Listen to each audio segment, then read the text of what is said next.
All right, Nuggets fans, welcome into Pickaxe and Roll, brought to you by good friends over at BetOnline and number 38. I am your host, Ryan Blackburn at NBA Blackburn on Twitter, part of the Mile High Sports Podcast Network, and I am very excited to be here. Finally, it's been a long time after a Denver Nuggets win as the Nuggets defeat the Minnesota Timberwolves final score 132-126 in preseason. Obviously, just a preseason win. Nobody needs to get too crazy. The T-Wolves, they played basically a second unit and a third unit in this one. So I'm not going to go overboard with this particular game, nor should anybody. But it was still nice, and I think that it's really important for Denver to end the preseason on the right note. I thought that the execution was really good. I thought everybody played reasonably well in this one. And we got a nice little breakout from two players in particular, Julian Strawther and Jamal Murray. We will get into it all over the course of this morning episode. Obviously, I'm in the studio here. So hit that like button, hit that subscribe button if you are enjoying the content from the studio. Really quick, this podcast, as you know, is brought to you by our good friends over at BetOnline, the world's most trusted betting platform and your number one source for everything sports betting. Every stat, matchup breakdown, and even live odds and spreads to bet on during the games with the largest catalog of odds on everything from football to MLB playoffs to everything in between. Head on over to their website today to get in on the action or check out their online casino if you so choose. BetOnline, the game starts here. Once again, I'm your host, Ryan Blackburn. Hit that like button, hit that subscribe button. Would really appreciate it. Let's talk about the win. Let's talk about everything that kind of went into this one. Obviously, like I mentioned at the top, T-Wolves don't play their main guys. This wasn't like a revenge game or anything like that. This was a situation where the Nuggets did what they had to do. I don't think that the effort level was super high from across the board, and we'll talk about that in a little bit.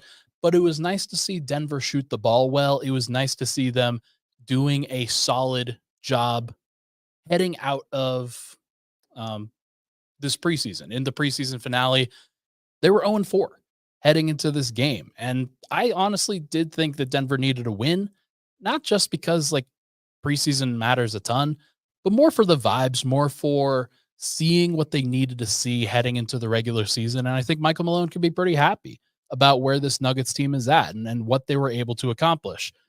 15 of 26 from three, really great efficiency there. Not as high on the volume, but part of that was because Denver got wherever they wanted, and they got fouled a ton in the game last night. 37 of 49 from the free throw line, including 12 of 13 from Julian Strawther. We're going to talk about him in the first segment almost exclusively here because I think that he is, of course, the story from this last game. Julian Strawther breakout, 33 points on 13 shots. That is a crazy number. And it shows some explosiveness that the Nuggets just didn't really have in last year's regular season rotation. Think about the guys that Denver was consistently playing.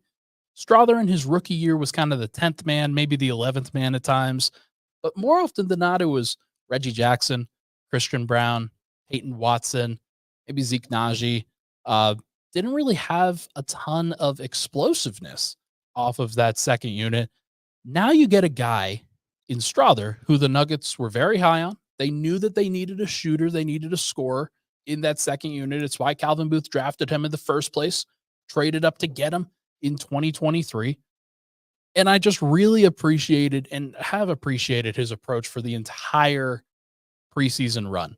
He talked about this in the arena a few nights ago after Denver's Phoenix loss, where he was still playing great in that one, that he spent his entire summer in Denver. He didn't go anywhere. He didn't travel anywhere. He was on the ground in the gym doing what he needed to do to get ready for the run, get ready for his second season.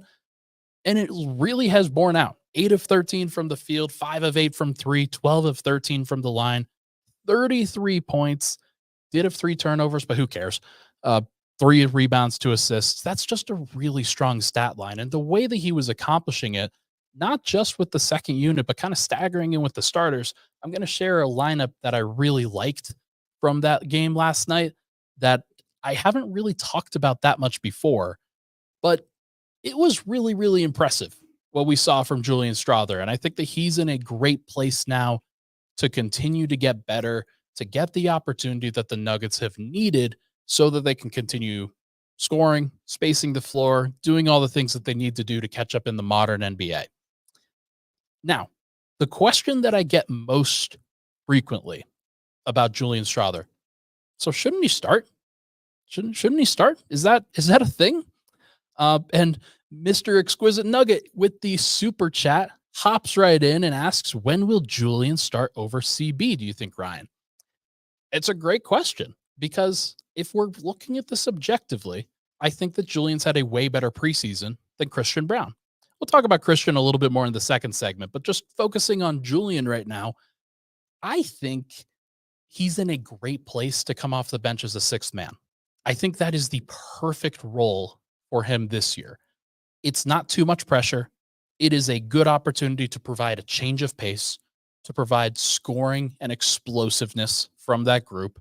And I honestly think that it sort of behooves everybody to try to get a scorer with that second unit to change the pace for the Nuggets starters. You know what I mean? Like, think about what happened last year where Denver's bench unit, they were kind of weak, not weak, but like weak scoring wise. You didn't really know night to night where that scoring was going to come from, who to really trust. Often it became Reggie Jackson, or you were staggering Jamal Murray, or maybe you staggered Michael Porter. But it wasn't really Christian Brown. It wasn't really Peyton Watson. It wasn't Zeke Naji. You need somebody who you can count upon with the bench.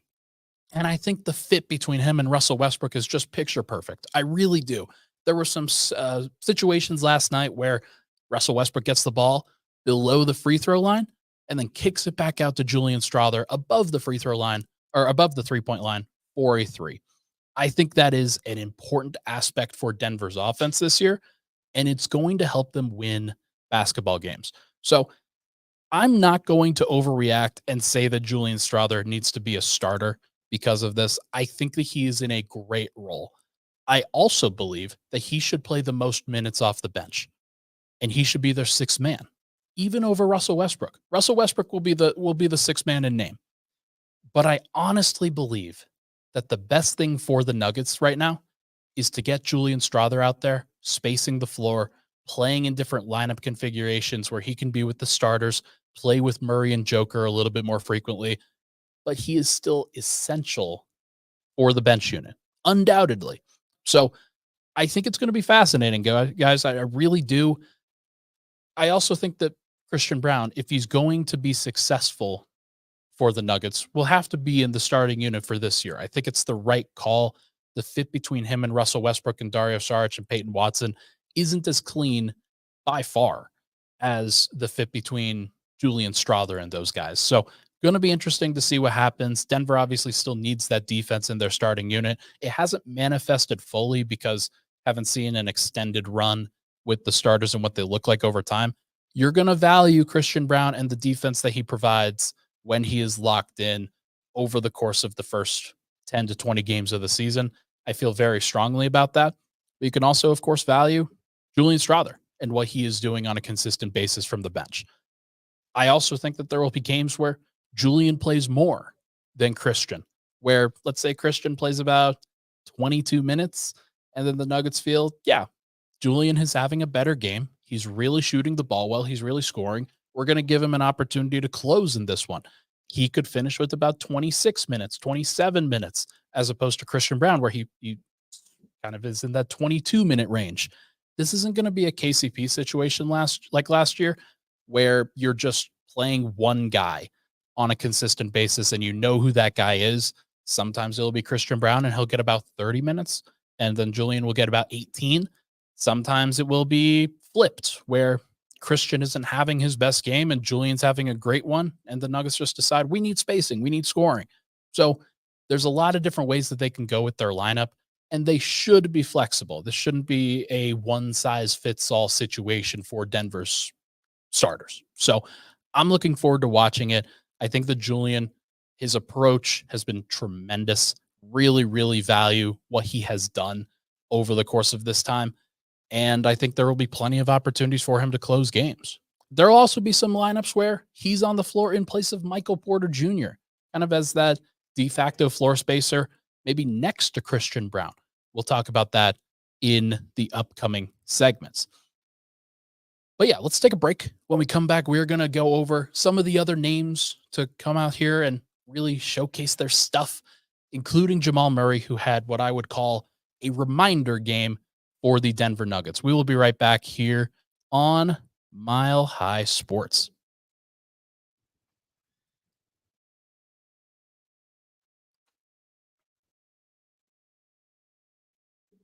And we are back. Pickaxe and Roll. Ryan Blackburn here. Thank you so much for tuning into the show. Appreciate all the love and support on the podcast as always. Uh, Liz says in the comments, love your new office look. Just need more Jokic Nuggets magazines. There are some here. I didn't necessarily do a great job of putting them up, but we got Allen Iverson over my shoulder. And I think, who is that over there? This is Alex English over here. So got some traditional Nuggets in the background, of course. But when I'm at home, you'll see the Mile High Sports Joker cover over my right shoulder. It's a pretty good look. So trying to set up the production value for the podcast for the future and for the present, just trying to really level up the game. And I got to thank Danny Bailey behind the mic. He has done a great job of just assisting me on all of this stuff. So thank you to everybody for noticing. It does go a long way. All right. Let's get into it. Let's talk about Jamal Murray, who he was a little bit feisty in the post game. Basically said, yeah, a lot of people forgot about me. A lot of people doubting me. He's getting sent things by people locally. I'm just gonna guess that he got something sent from me. Like I didn't send him anything, but somebody probably sent them one of my clips on the show or different tweets or anything like that, because I needed to see something from Jamal Murray. I'm not going to lie. Like the way that the injury stuff had come out, the way that things had been presented, the knee feeling funny, it's really not funny. Like I'm just going to say that Denver has a lot invested in Jamal Murray and his success, because his success is the team's success for sure. But he looked great. He really did look great. The 3-point shooting looked very comfortable. 25 points, 5 assists, 2 steals, 2 blocks, 5 of 6 from 3, 8 of 8 from the free throw line. We will not talk about how he went 1 of 7 from 2, and I think that is kind of emblematic of where he is driving the basketball. That's definitely something that still has to be monitored. I thought that he gave the ball away a couple times where just kind of driving into traffic and looking uncomfortable. But the 3-point shooting is most important, in my opinion. You need somebody who spaces. You need somebody who can light it up from 3. And 5 of 6 from 3 is a great sign. Also, I thought, yes, there were a couple times where he wasn't fully locked in defensively, but he had 2 steals and 2 blocks in the first quarter alone. And I thought that his overall effort and attention to detail on the defensive end was pretty good of the starters. There were a couple guys who were not very good with the starters, but I thought that Jamal Murray was pretty solid on the defensive end in that game. So nice, well-rounded game from Jamal Murray, and something that Nuggets fans definitely needed to see. He hadn't had a good game up until that point. He hadn't even had a good half up until that point, but really got himself going. And I think the team's going to need it, of course. I've said on this show, I think I said it on the Tuesday episode, I want to say, the Nuggets just need Jamal Murray to go off. They need him to be able to really value those early scoring performances where he's taking on and shouldering some of the responsibility. And I think that 25 plus points on a consistent basis is well within the reach for him because of the opportunities that he's going to get spacing the floor around Joker and Michael Porter, and Aaron Gordon's going to drag some opportunities in with him. And maybe if he's playing next to Russell Westbrook, Russ is a really good facilitator and can find him in different situations. So there is an opportunity for Jamal to score, and I think he's going to have to. He's going to have to be there.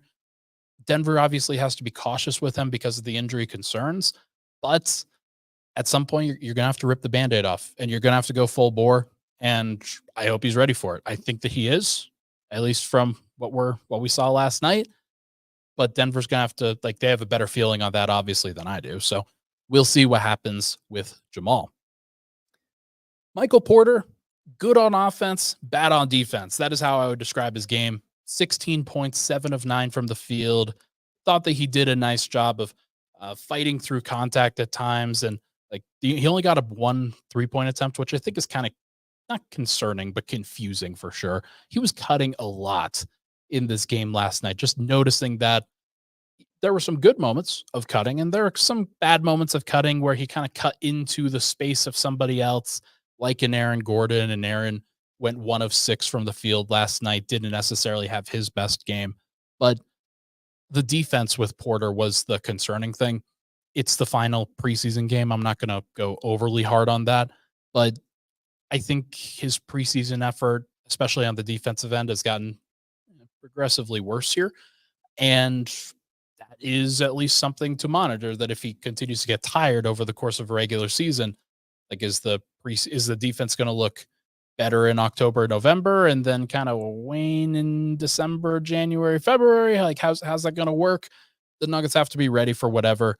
And I think Porter, if he is going to take on a larger responsibility with the team, especially kind of staggering with the second unit, which I want to see him do, he's going to have to be consistent on the defensive end because he's going to play more four. The Nuggets are going to need him as a helper. He's going to need to be locked in.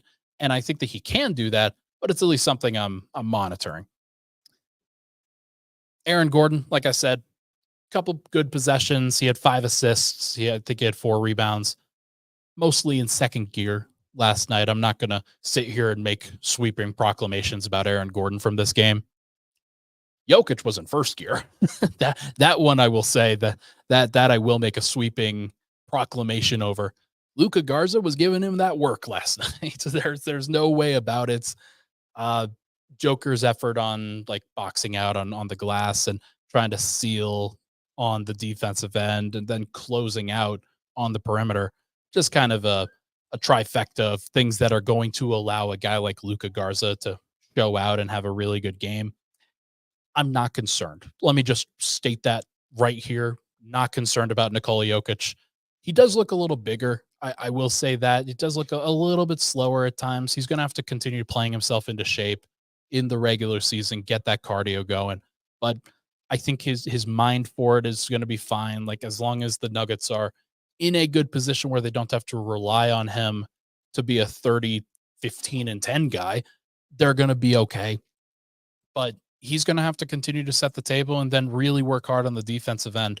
If the Nuggets' stated goal of being a top 3 defense is going to come true, Joker's going to have to be at the center of that. He's going to have to be more active and athletic and contesting shots. And he just didn't contest a lot of shots last night for real.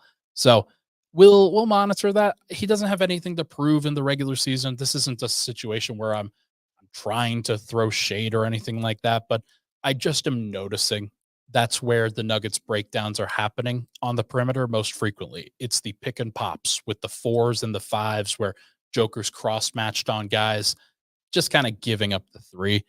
And that's fine. Like if the 3s don't go in, but if the 3s go in, Nuggets are going to lose. So just keep it in mind. And then the bench guys, just final thing before we hit another break. The bench guys around Julian Strawther, a little bit of a slow start. I'll say Russell Westbrook, Dario Saric, Vlatko Čančar wasn't initially in the rotation. Hunter Tyson was initially in the rotation last night. And he only played 2 minutes up until the final 6 minutes of the game, where he played the final 6 minutes, played 8 on the night. I thought that was interesting. The Nuggets, with their rotation last night, went with Russell Westbrook, Julian Strawther, Christian Brown, Michael Porter, and Dario Saric to begin the second quarter. Hunter Tyson ended the first quarter, did not play well, and I thought that it was a very interesting wrinkle that they went to Michael Porter with the second unit. It's something that I will be talking about next segment, but there's going to be an interesting kind of setup here. Russ with 2 elite shooters around him and Strawther and Michael Porter is a good setup. Dario Saric, obviously kind of the pick and pop, maybe the seal on switches kind of guy who can draw some fouls and get to the lane and score inside. There's some good things with Dario Saric with that group as well. I wonder if the Christian Brown rotation is something or nothing. That's what I'm interested by at this point, because I was not expecting of all the guys to be staggering with the second unit. I was not expecting it to be Christian Brown, but he's done it several times. And I wonder if it's a preseason thing, just trying to get him more reps because he's only in his third year in the NBA. But I also wonder if that's just what Michael Malone wants to do with the second unit, not stagger the top four guys as often and then stagger Christian Brown instead.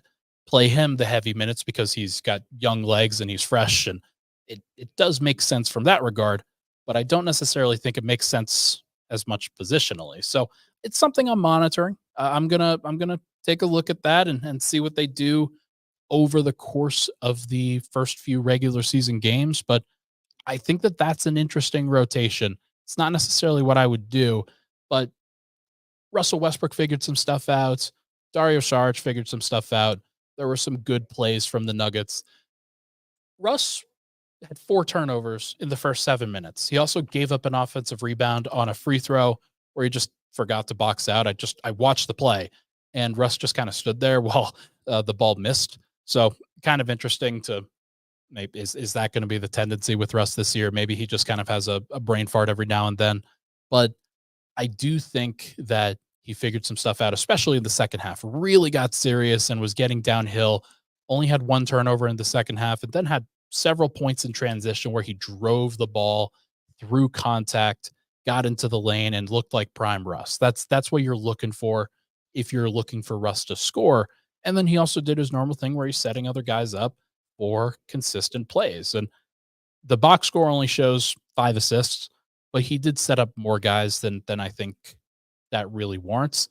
5 of 7 from the field, 1 of 1 from 3. The 3-point shooting for Russ continues. 2 of 4 from the line. Solid night overall. And then Dario Saric, 15 minutes, 13 points, 5 rebounds, 1 assist, 1 steal. Did have 4 personal fouls. Like, he's going to be a guy that's a little bit overwhelmed with the role that he has every night, I would guess.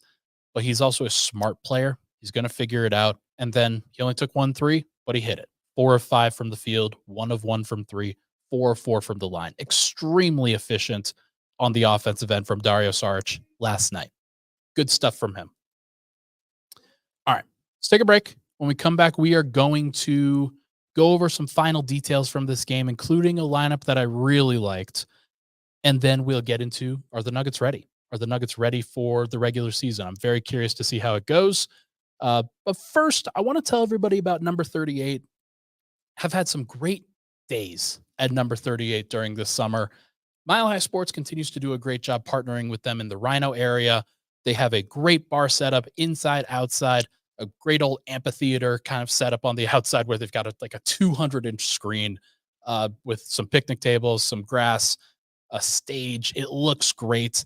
I've loved my time at number 38. I think it's a great vibe. I think everybody, if you're looking to catch some of the final good weather, is a little chillier today. As you notice, I wore a long sleeve for the first time in my life. If you are looking to catch a good vibe towards the end of this year, while it's still sunny out, make sure to go check out number 38. Check out their drink specials. Check out some of the food. It's really, really good. And let them know that you came from Mile High Sports. We'll be right back here on Pickaxe and Roll.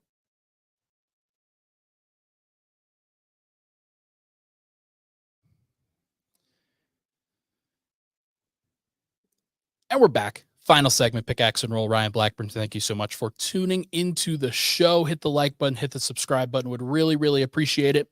Final episode of this week.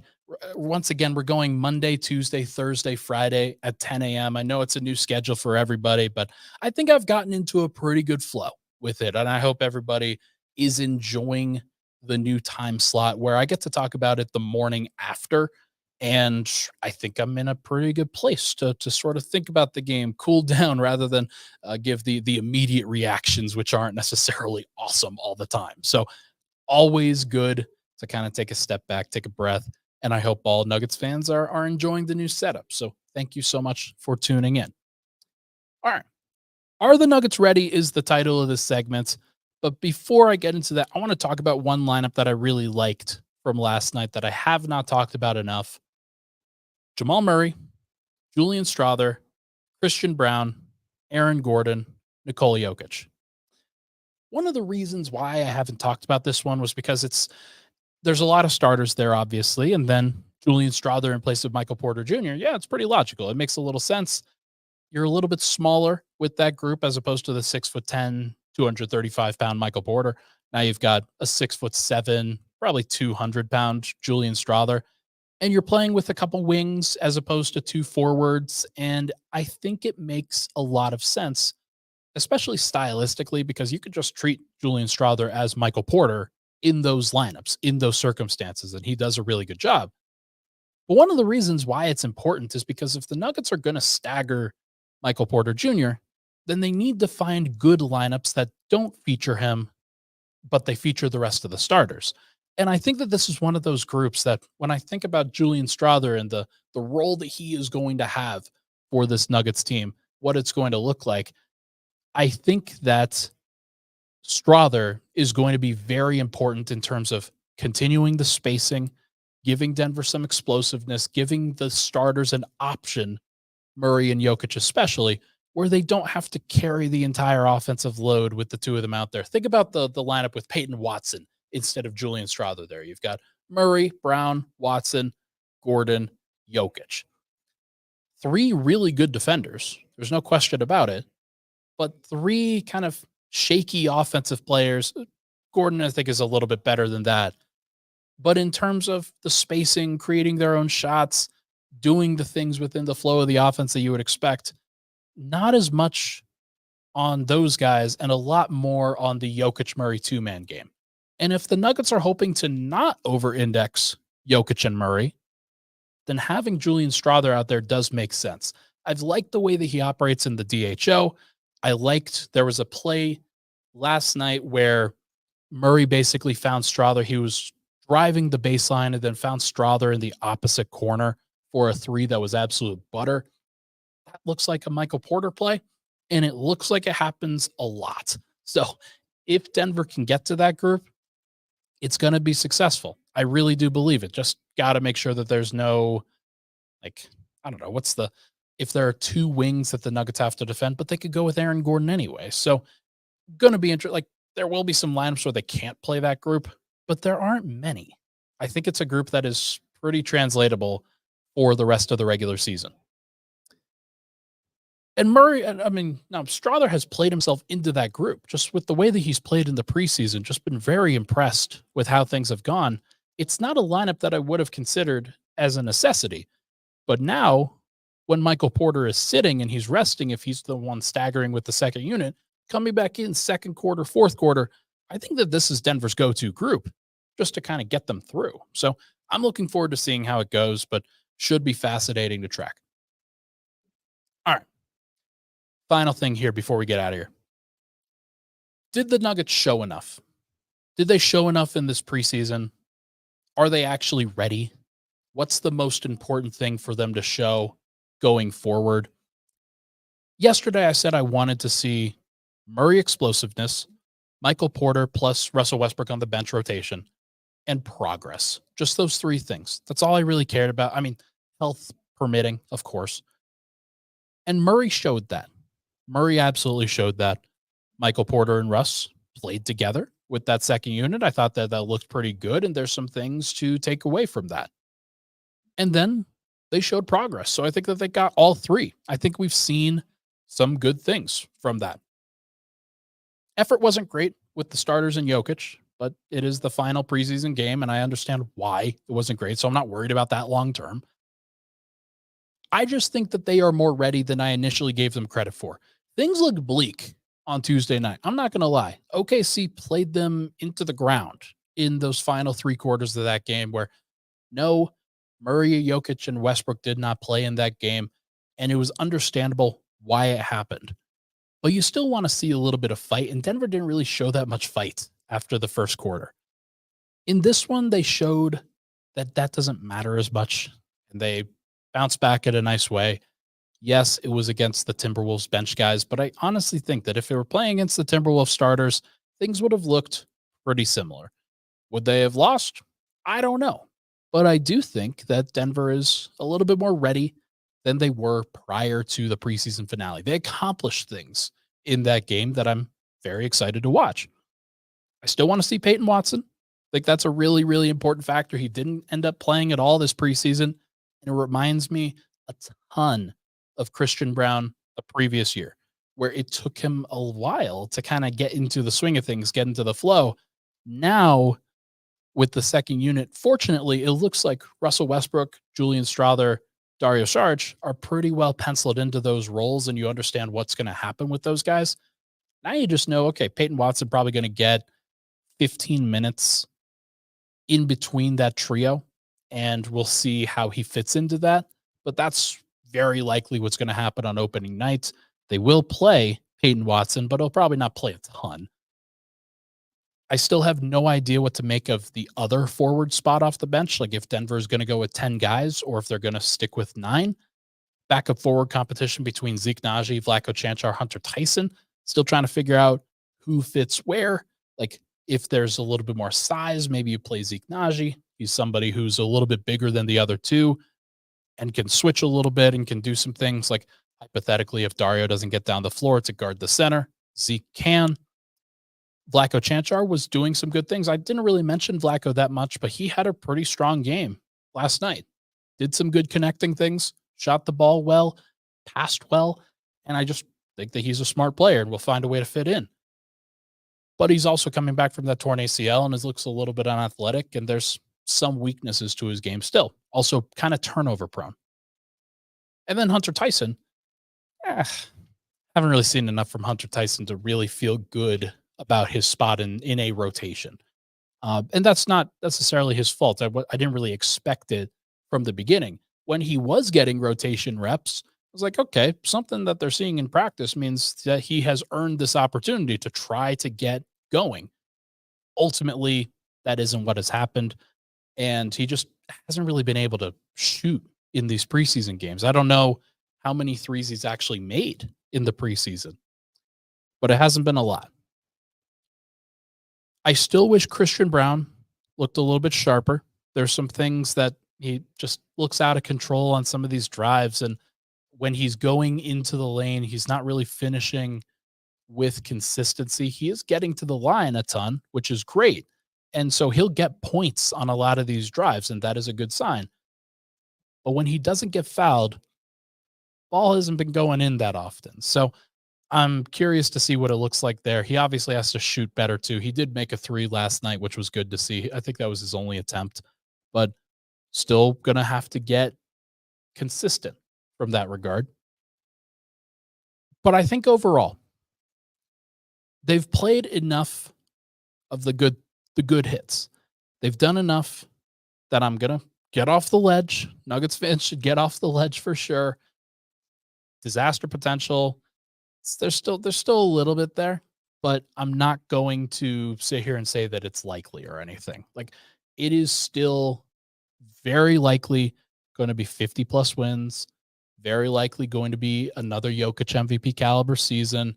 Murray, I think, is in a better place than where he was just a couple days ago, and glad to see some of the things play out the way that they have with Strawther's breakout, Michael Porter playing consistently better offensively, and just understanding what's going on with this group. There's a little bit more structure, a little bit more understanding of what the bench is actually going to look like, and a lot more understanding than where it was last year, where it's just like, I don't know, what is the bench? Like, is Reggie Jackson going to lead this thing? Now it's Russell Westbrook, Dario Saric, Julian Strawther, Peyton Watson, and you feel good about that quartet. You just need to see Peyton Watson out there. So that's all I've got. Honestly, I feel pretty good based off of where the Nuggets have really put themselves. 1-4 doesn't really tell the whole story. The Nuggets have made progress throughout this preseason. They've done some good things, and I'm looking forward to seeing what they do on opening night. That is going to do it for this episode of Pickaxe and Roll, brought to you by our good friends over at BetOnline number 38. Thank you so much, everybody, for tuning into the show. Really appreciate all the love and support on the podcast, as always. Final episode of the week for me, as I mentioned. The next time you will see me is on Monday. I'm looking forward to that for sure. Thank you so much for tuning in. Hit that like button, hit that subscribe button on the way out. We'll talk to you guys next week.